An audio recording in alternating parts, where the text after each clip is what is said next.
G'day, guys. Somebody asked me a question about uh, alcohol sweeteners.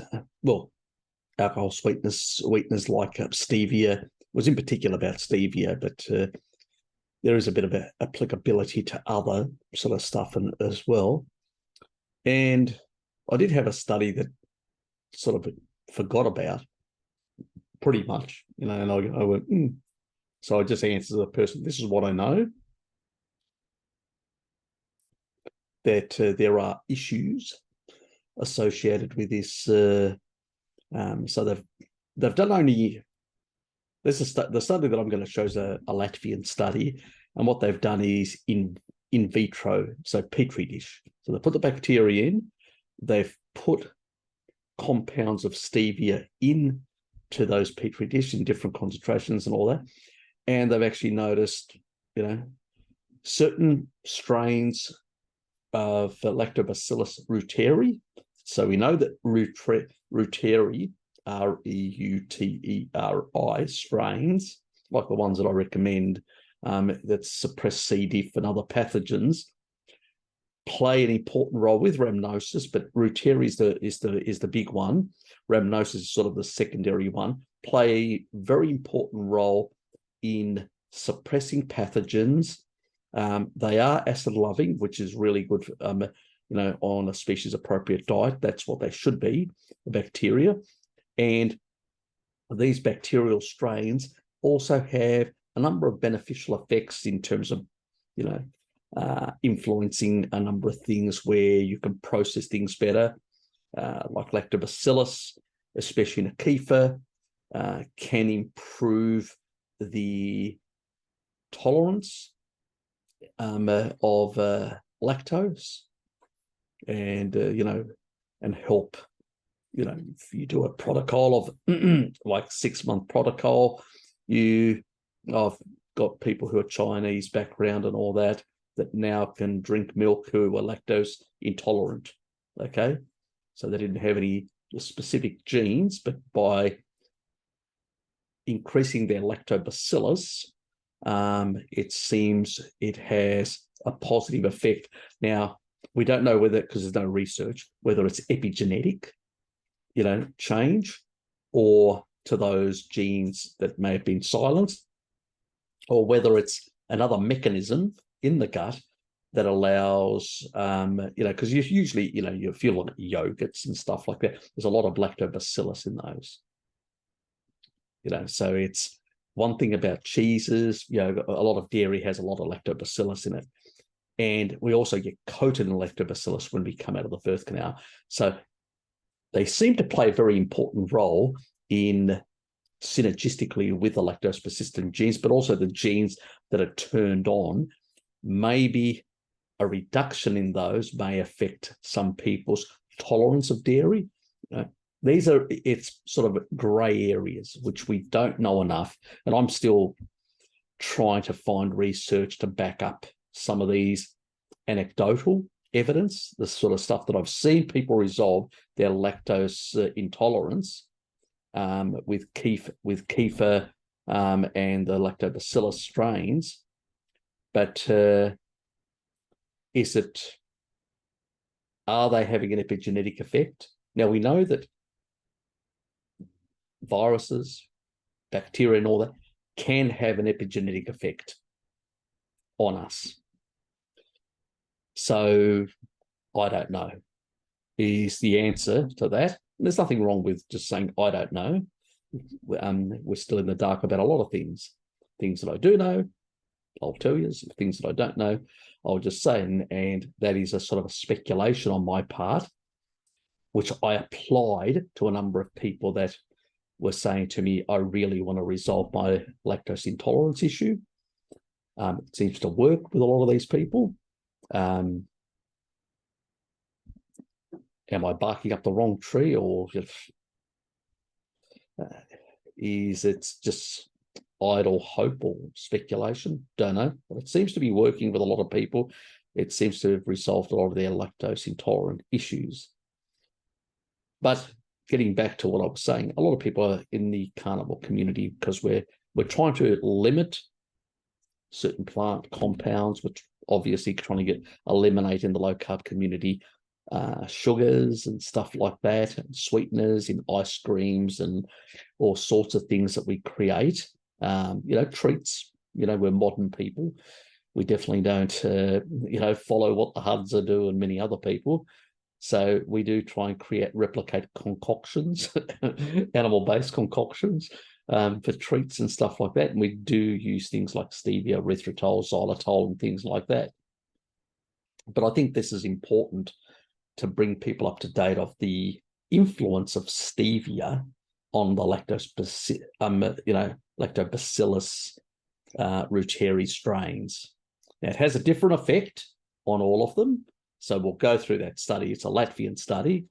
And it's interesting, let's put it that way. Obviously, an in vitro petri dish definitely shows that there's a mechanistic cause and effect. One inhibits the other in a certain dose dependent and all that. That's quite clear. But in the body, is it exactly the same? Are there other strains that may break down this compound that we don't know about and may not have that deleterious effect?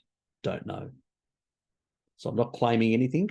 I'm just saying there is a potential that stevia could have these risks of actually affecting these strains of lactobacillus, but potentially others as well. And we know how critically important reuteri, rhamnosus, and a number of the other lactobacillus are very important in protecting us from pathogenics in our system, in our gut, and sort of working with the immune system in the gut. So it is a concern.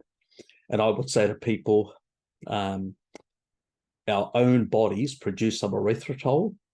They don't produce xylitol. They don't produce stevia. But they do produce some erythritol. Yes, it is an alcohol sugar, but our bodies do produce some of it, not a lot.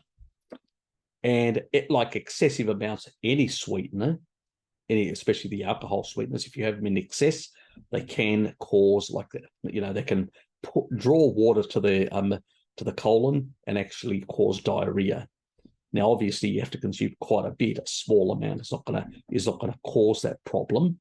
But at the same time, those are the sort of side effects, bloating and other sort of things that you in excessive amounts.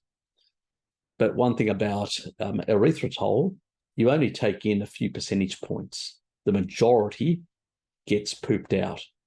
So you get the sensation of something being sweet, but it gets pooped out. Very little is absorbed to the liver and then detox, sorted out.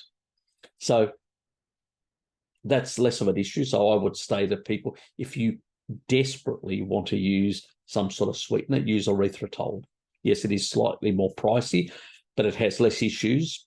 And it is a compound that the body naturally produces, not in vast amounts, compared to something that you would sweeten, but still, it's something that the body can tolerate.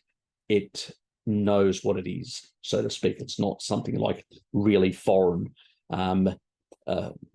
something made in a lab by someone. Anyway, let me just share my screen. Stop waffling. Anyway, so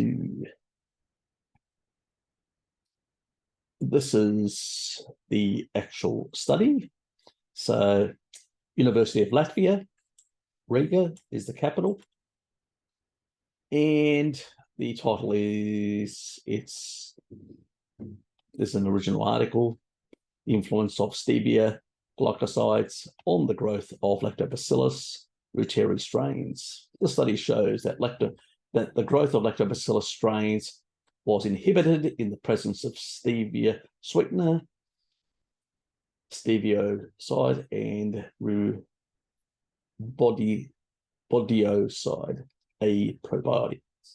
For example, the lactobacillus strains are often used as functional additives in health foods, obviously, and are an important natural inhabitant of the human gastrointestinal tract. and a very important one at that. Stevia glycosides application in food is increasing, yet there are no data about the influence of stevia glycosides on Lactobacillus reuteri growth, and very few data on the growth of other lactobacilli. So we don't have anything on others. So we don't know what both stevia does or any of the other. So that's why I've got a lot of concerns beyond some of the insulin spiking effects of some of the others like aspartame and some of the other alcohol sweeteners, the cheaper ones in particular. But on top of that, there are issues like, what's it doing to your microbiome? And we don't have much research in this area, obviously because the food industry doesn't want to do that. It's sticking all these things, you've got your low-carb treats, your keto treats and all that, full of stevia, full of xylitol and many of the other sort of sweeteners, including erythritol as well, which has become quite popular recently as well. Now, even there, is there a threshold of erythritol in the gut that could cause problems? We don't know. That's another one. I have no idea. Nobody has an idea because there's so much limited. There's bugger all data. And at least these people are honest and just saying, look, there isn't much. We've done this Petri dish stuff and this is our result. So lactobacillus growth and very few data on the growth of other, either in probiotic foods or in the gastrointestinal tract. So they haven't even looked they haven't even done research on their own on these foods that they're producing to see whether the stevia that they've put in there is actually causing an inhibition of the so-called beneficial strains that they're putting in there. So they're in a sense, they're undermining the product that you're being given, or in the gastrointestinal tract. This research shows that it is necessary to evaluate the influence of stevia glycosides and other groups of microorganisms in further research. Obviously, there's not enough research in this space. The use of stevia-derived sweeteners was recently officially approved by the European Commission. They'll approve anything for big business. And their application in food industry has increased, especially in functional food, so-called alternative healthy food. That's what they mean by functional food. However, there are scarce data about the influence of stevia on probiotic bacteria, which are important both on the inhabitant of the human gut and the functional food additives, taking into consideration the broad application of Lactobacillus reuteri, functional foods. The aim of the research is to evaluate the influence of stevia glycosides on the growth. 6 reuteri strains were tested for their ability to grow in the presence of steroids and riboside, tongue twister. The effects of stevia glycosides on biomass concentrations, cell count, pH, lactic and acetic acid synthesis was analyzed. Both glycosides impaired the growth of analyzed strains. However, the inhibitory effect was strain specific. So obviously we saw differences, and the concentration-dependent effect was not observed in all parameters.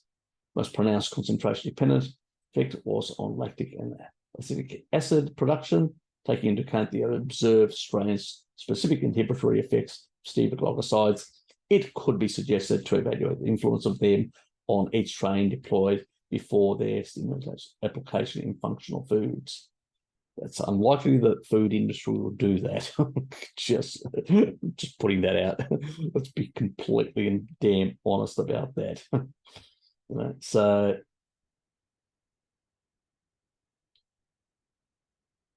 yeah, let's just go down through here.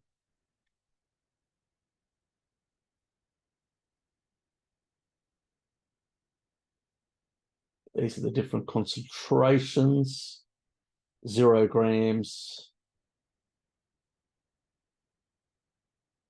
0.65, 0.8, 1.3, 1.6, and 2.6. And they've done the same thing with the other ones. Okay. Now these numbers are the different strains, 16 and 19.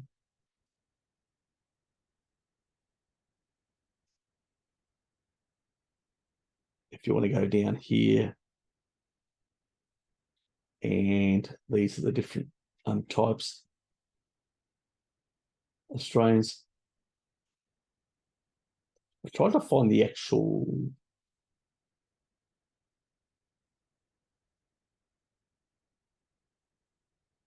as you can see, they didn't actually give us the full. I couldn't actually find in the study what these represent, like their actual numbers, because, you know, like I've shown you before, the Lactobacillus reuteri, they have a specific, you know, like, you know, specific number, like, you know, the Gaia, the BioGaia ones, which those two, you know, so 17, 9, whatever, something number. But these ones, yeah, they just, yeah, so there may be, I've missed to pick up the attachment of their, you know, like their, I'll have to look for it. And if I find it, I'll put it in the description. But anyway, you know, it just means that different strains, we could find out which specific strains, but let's not get too in the weeds about specific strains. So we've got all these different strains. Okay. And obviously the first one is in regards to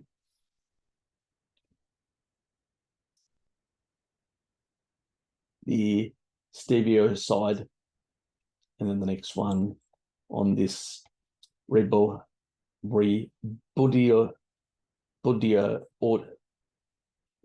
audio side. I'm just killing it with my dyslexia.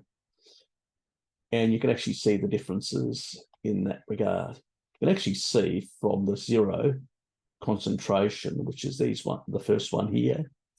With this strain here, it's just like even a small amount, there's just complete and utter collapse in numbers. Where with the other ones, there's, you know, decline, but, you know, it's not like massive. You know, that's not massive. That's a bit more pronounced, but this is just the 16 is just hammered, whatever 16 is. Yeah, so, and that's from that other compound, where the other compound seems to be, you know, in the lower amounts, doesn't seem to have as much of an effect on some of these. You know, yes, and even here you don't see, you know, we're not seeing a massive decline.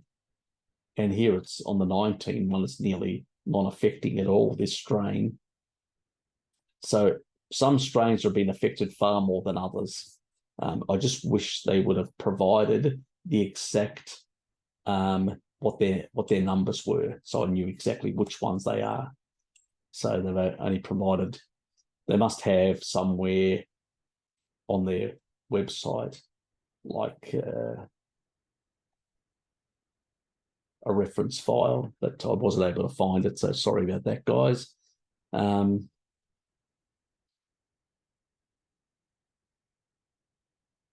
And here we can see the sort of lactate levels.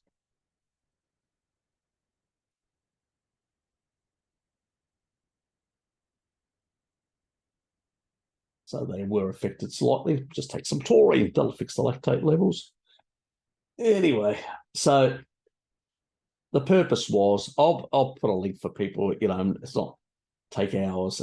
This is just a general information to say, look, there is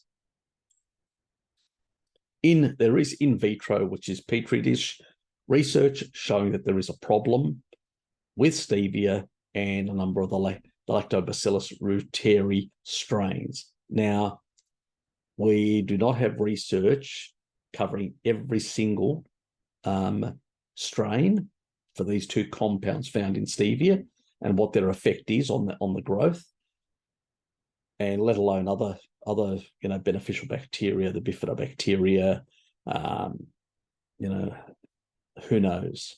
There are, bifidobacteria is one of the biggest, parts of the actual gut microbiome, and we have no research on the effects on all the different varied strains, let alone on the lactobacillus family, which is, there's a number of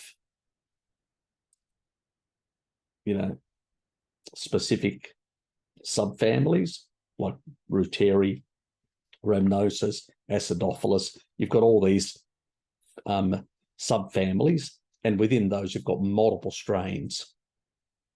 So we have, and the lactobacillus in general are very important for health, really important. It's what glyphosate and antibiotics really decimate. And it's what you get coated when you come out of your mother's birth canal. So to say that they're not important would be an understatement. They are definitely important. They're not as dominant within the gut, but they're an important element within the gut and play an important modulating role, an important sort of with the immune system. We know it happens. We know, like certain of the strains of Lactobacillus reuteri that I've talked about, really work with the immune system and can actually suppress pathogenic bacteria, can actually suppress things like H. pylori, can suppress certain things, can actually improve the gut microbiome functioning. So the last thing we want to do is be, taking too much antibiotics, glyphosate, and on top of that, now we've moved away from those, adding something new like stevia and causing similar problems. So we want to avoid that because some people, your little cheats may be the reason why you're suffering. Got it? Your little cheats may be the reason why you're suffering from, let's say, some issues, potentially. So that's an important thing that we need to look in, So your gut issues may not be even associated with, you go, oh, I'm having these issues, and well, you may have not told the person you're asking the question or you're consulting with that you're actually using this sort of stuff, and that this stuff could be the problem. You take it out of and stop using it, and things may resolve themselves. So do consider that as a possibility for your gut problems. So this is just sort of to identify a risk. Obviously, we don't have any in vivo studies. And as I said earlier, there could be other bacterial strains that break down these compounds and so eliminate the problem or minimize it. But in the end, there is definitely an issue with the Lactobacillus reuteri, whether it's in other parts of other lactobacillus types.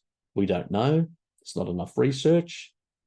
And I suspect there's probably issues with some of the compounds and some of the other sweeteners as well, because people have anecdotally said they've had gut issues. They've taken out the sweeteners and the gut issues have gone away. So there's probably, we just don't have the research to prove it.